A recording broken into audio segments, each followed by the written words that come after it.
Embla Books presents The Dancer's Promise, written by Olivia Horrox and read by Rosie Jones. Part 1. She'll go and fall in love, and there's an end of peace and fun and cosy times together. Louisa May Alcott, Little Women. Chapter 1. London, Autumn 1936. Somebody is finally moving into the old Draper house. I see the removal vans come parading down our leafy residential street as I lean out of my bedroom window.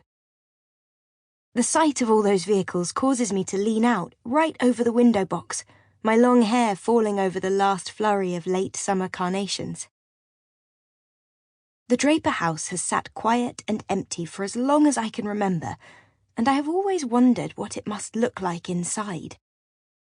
Is all the old furniture still in there, covered in dust sheets, just ready to be unmasked? Or is it an empty shell, stripped bare of any memories of the old Drapers? My sister Grace and I used to make up stories about what happened to the Drapers. Stories from the obscure to the downright grisly. But it looks like today we might finally get some answers.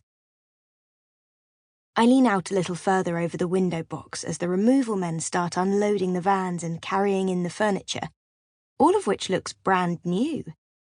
They haul in plush velvet armchairs, gilded bird cages, dark mahogany bookcases, and dozens of tropical-looking plants. My curiosity intensifies, and I'm hoping to catch a first glimpse of the new owners, but I don't see anybody out of the ordinary on the street below.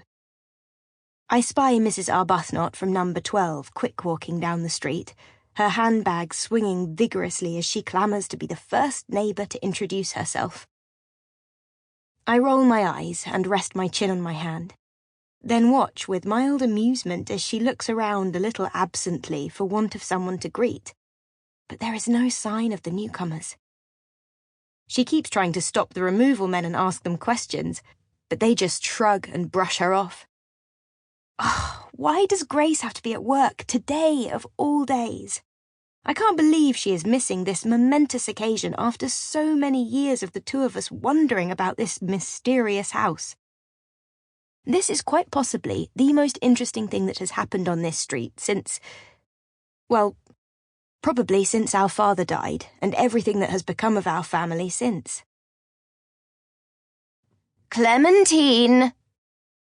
My mother's voice rasps from down the hall, and I feel the hairs on the back of my neck stand to attention. She calls my name again, and I feel my jaw tighten. Coming, Mother! I call as I tear myself away from the hubbub on the street below and quietly close the sash window.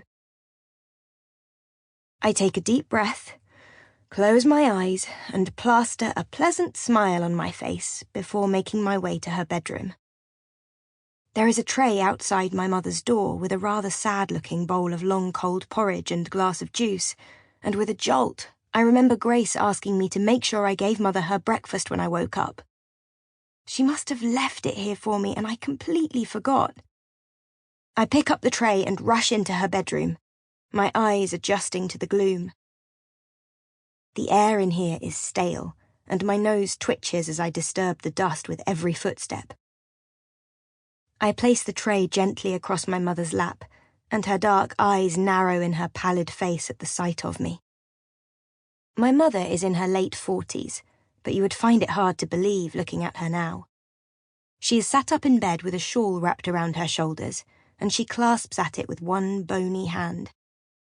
Her long dark hair, now shot through with silver, is piled in a haphazard bun on the top of her head, but several matted curls have escaped their pins, giving her the look of a slightly deranged Gibson girl. In her heyday she was a striking beauty, a trait she bequeathed to Grace, but sadly not to me. I look far more like our father, with very serious deep-set eyes and a long, perhaps slightly too long, aquiline nose. I don't mind that Grace inherited the good looks.